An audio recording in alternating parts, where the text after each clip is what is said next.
नमस्कार, स्वागत है आपका न्यूज टाइम्स के इस बुलेटिन में। मैं हूं हिमलता और आइए सबसे पहले नजर डालते हैं आज के मुख्य समाचारों पर।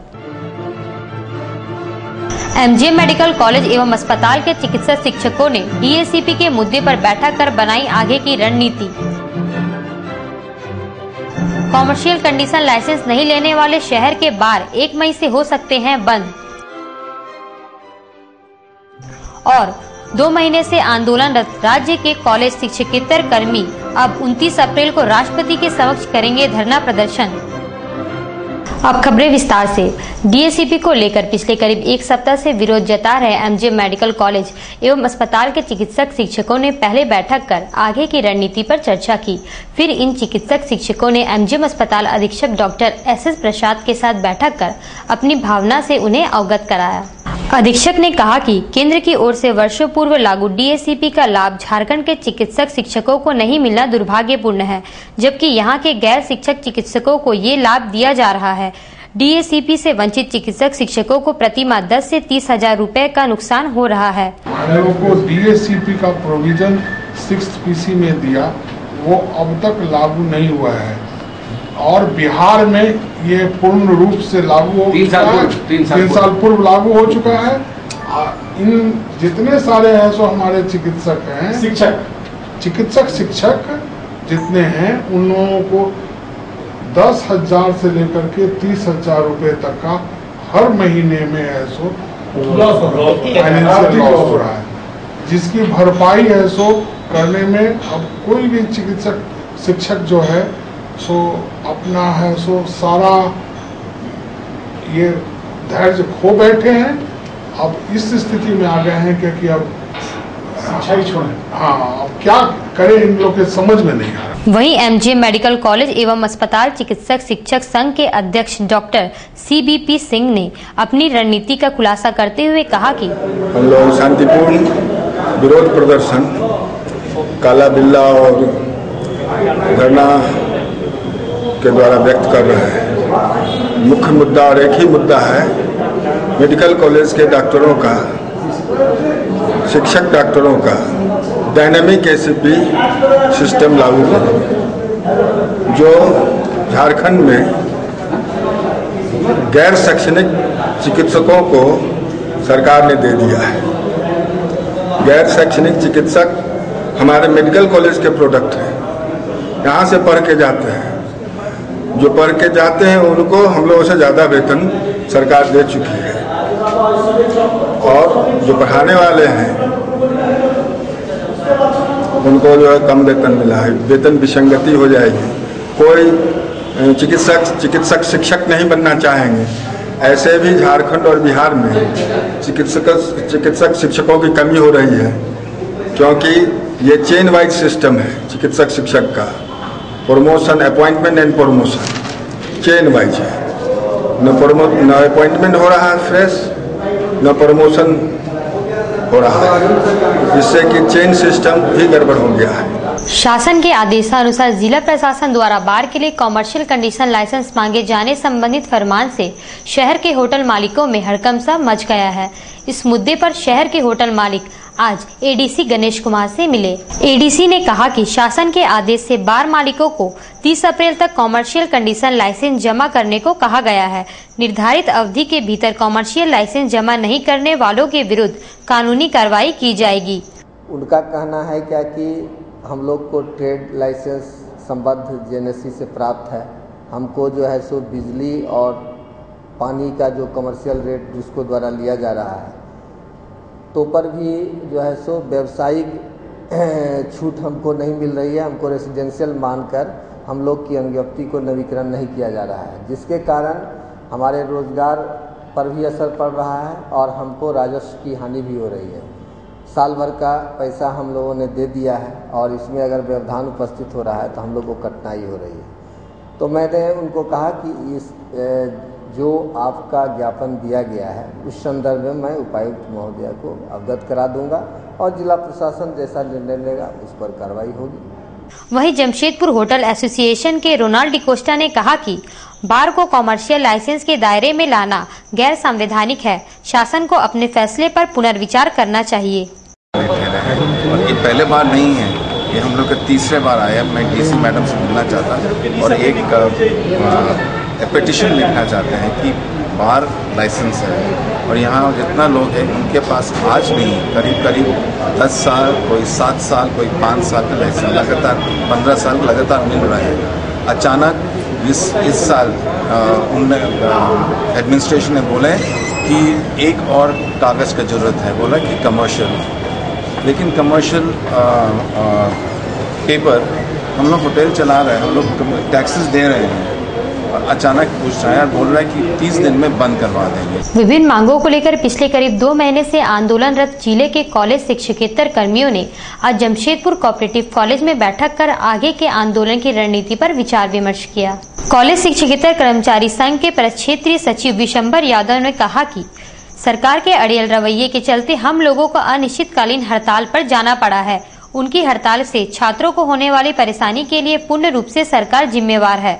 उन्होंने कहा कि 29 अप्रैल को देश के राष्ट्रपति प्रणब मुखर्जी दुमका आ रहे हैं। उनके आगमन पर राज्य के सारे शिक्षकेतर कर्मी दुमका में धरना प्रदर्शन करेंगे। लेकिन सरकार जो है 59 दिन आंदोलन हो गया, आप पठन पाठन और प्रशासनिक कार्य पूरे राज्य में ठप है, लेकिन सरकार जो है चुप्पी साधी सरकार। और हम लोग 3 दौर की वार्ता पूरे राज्य में हुई सरकार से। अभी तक राज्य स्तरीय वार्ता जो महासंघ के द्वारा जो 3 दौर की वार्ता हुई, कुछ मांग पर सहमति जताई गई है, कुछ मांगे हमारे मांग में हम जो 11 सूत्री मांग था 3 मांग हमें मिल गया है और मुख्य मांग जो हमारा है वो अभी तक नहीं मिला है, जिसको हम लोग रणनीति तय करने के लिए आज बैठक बुलाए हैं। दुमका में राष्ट्रपति महोदय का जो प्रोग्राम है, दीक्षांत समारोह में उन्होंने भाग लेने आ रहे हैं। वहाँ पूरे राज्य के कर्मचारी जुटेंगे और धारणा का काज चलाएंगे। अनशन है उस दिन। पिछले दिनों अखिल भारतीय बीएसएनएल कर्मचारी यूनियन के 6ठे मेंबर वेरिफिकेशन के लिए डाले गए वोटों की गिनती आज पार्टी टेलीफोन एक्सचेंज परिसर में शांतिपूर्ण संपन्न हुई। बीएसएनएल एम्प्लॉयज यूनियन के नरेश प्रसाद ने एनएफटीई के उम्मीदवार अशोक मंडल को 27 मतों से पराजित कर दिया।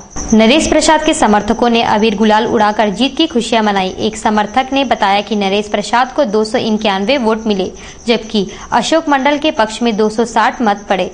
632 सदस्यों में 610 ने मताधिकार का प्रयोग किया था। का इलेक्शन था, एक था बीएसएनएल, इसका लीडर नरेश प्रसाद है, उन्हीं की विजय हुई है। कितने मतों से जीते? 27 मतों से। और कौन कौन से प्रत्याशी थे? और प्रत्याशी थे अशोक मंडल। वो किसमें थे? वो किस पार्टी से? एनएफटी में।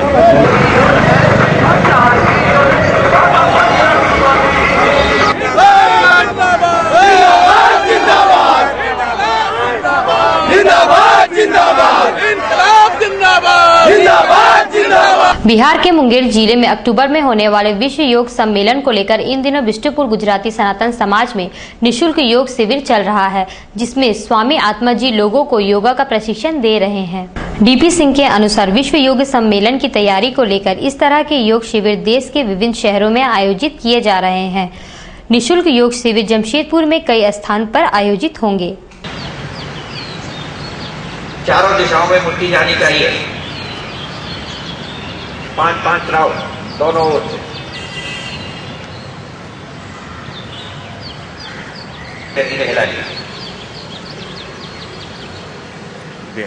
मुंगेर में ये विश्व योग सम्मेलन हो रहा है 23 अक्टूबर से 27 अक्टूबर तक। तो उसकी तैयारी के लिए और लोगों में योग के प्रति जागरूकता के लिए ये योग का कक्षाएं पूरे भारत में 1 जनवरी से 30 जून तक चलेगा, जिसमें उसी का ये पार्ट है। जमशेदपुर का ये क्लासेस जो 17 से 30 तक है।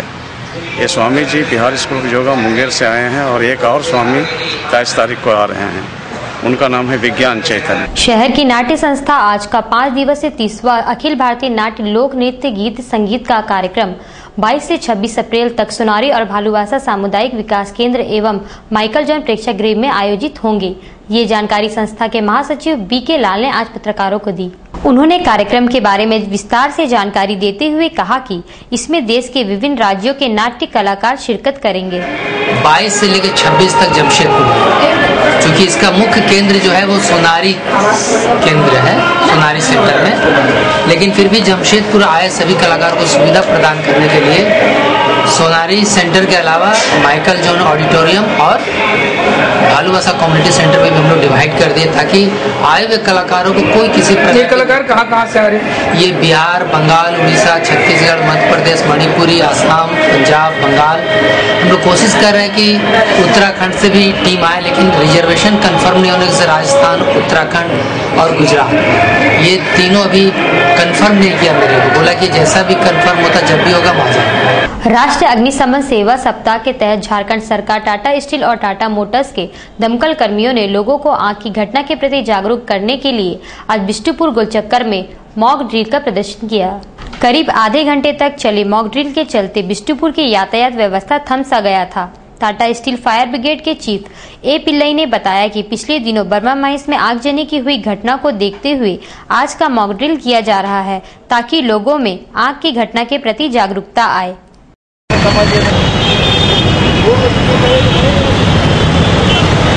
मॉक ड्रिल बोल सकते हैं, डेमो बोल सकते हैं, व्हाटएवर इट इज। ऐसा सिचुएशन आता है क्योंकि आपका लास्ट ईयर 3 टैंकर को जला दिया था आदमी लोग बर्मा माइंस में। ऐसा घटना से हम लोग क्या कर सकते हैं, इसलिए प्रशासन भी हम लोग सब मिलकर ये कर रहे हैं। वासंती नवरात्र की महाअष्टमी को आज बेल्डी कालीबाड़ी मंदिर में भोग का वितरण किया गया। महाअष्टमी का भोग लेने के लिए काफी संख्या में श्रद्धालु पहुंचे थे। मंदिर के कर्ता धर्ता मोनू भट्टाचार्य जी ने कहा कि मंदिर में वासंती नवरात्र की धूम मची है। आज महाअष्टमी को मां दुर्गा को पुष्पांजलि अर्पित करने के लिए बड़ी संख्या में श्रद्धालु पहुंचे थे। सोचा नहीं गया था कि इतना गर्मी में, वो भी आज बृहस्पतिवार है, अष्टमी के दिन में इतना भीड़ होगा इसके बारे में भी जानकारी नहीं थी। लेकिन दिन प्रतिदिन कालीबाड़ी आश्रम में यह वासंती पूजा महोत्सव लोगों में उत्साह बढ़ा रही है। लोग इसका भक्ति के साथ, श्रद्धा के साथ काफी संख्या में आकर के पुष्पांजलि अर्पित किए। अभी आज के दिन में नॉर्मली दुर्गा पूजा में 2500 मालसा चले जाता है, लेकिन आज के दिन अष्टमी के दिन में बसंती पूजा में कभी सोचा नहीं किया था कि 2000 मालसा या 2500 मालसा जाएगा।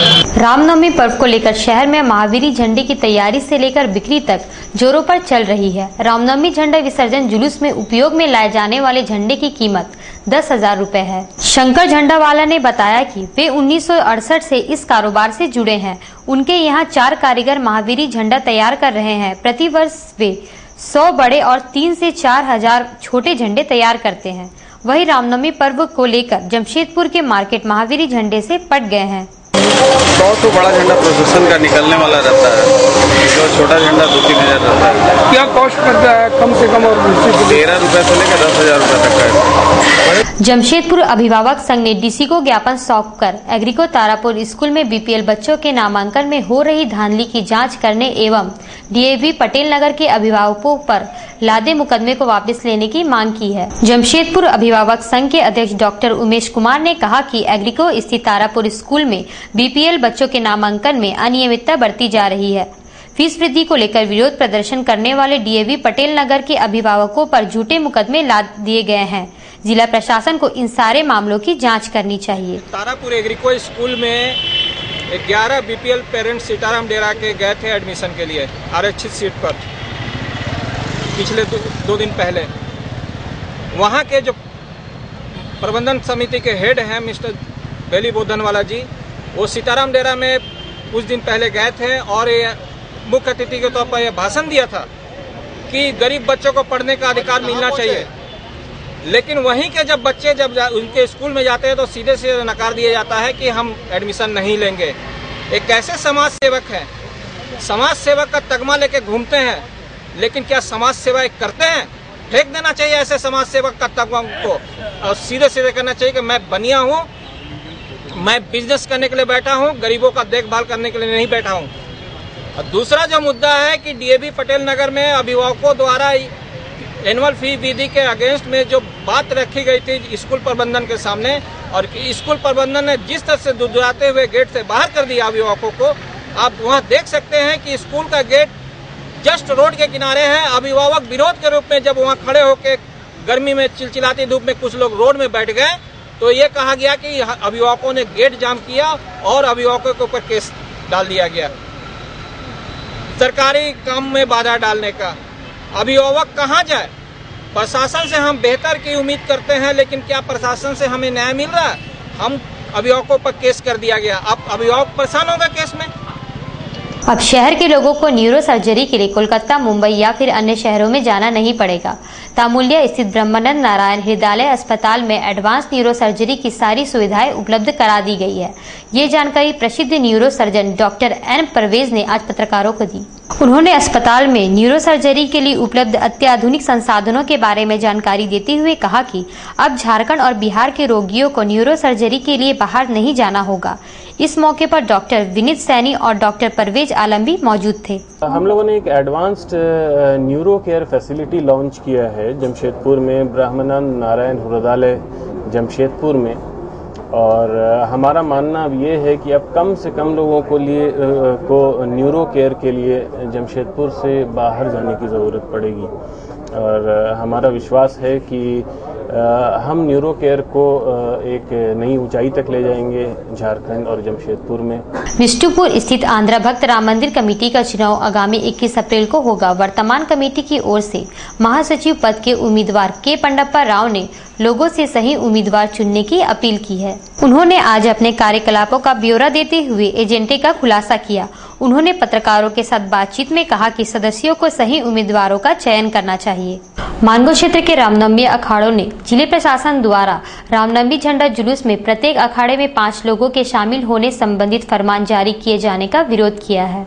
इसे लेकर मानगो क्षेत्र के अखाड़ा लाइसेंस धारियों की आज एक बैठक हुई। हिंदू जागरण मंच के मंत्री पटेश्वर पांडे ने कहा कि जिला प्रशासन को हिंदुओं की भावना का ख्याल रखते हुए अपना फैसला वापस लेना चाहिए। हिंदू समाज का 9 वर्ष है जहां हम लोग रामनवमी मनाते हैं।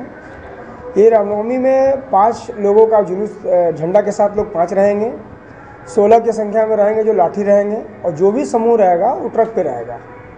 ये तुगलक फरमान प्रशासन ने जारी किया है। TSRDS ग्रामीण क्षेत्रों के बच्चों को फुटबॉल के प्रति प्रोत्साहित करने के लिए GSA लीग खेलने वाले क्लबों को अंडर 14 और 19 के खिलाड़ियों को जोड़ने का बीड़ा उठाया है। इसके लिए आज सोनारी ट्राइबल कल्चर सोसाइटी मैदान में ग्रामीण क्षेत्र के प्रतिभागियों का ट्रायल सिलेक्शन के लिए फुटबॉल मैच हुआ। TSRDS के फुटबॉल कोच कौशर आलम ने बताया कि चयनित बच्चों को GSA लीग खेलने वाले क्लबों से जोड़ने की हर संभव कोशिश होगी।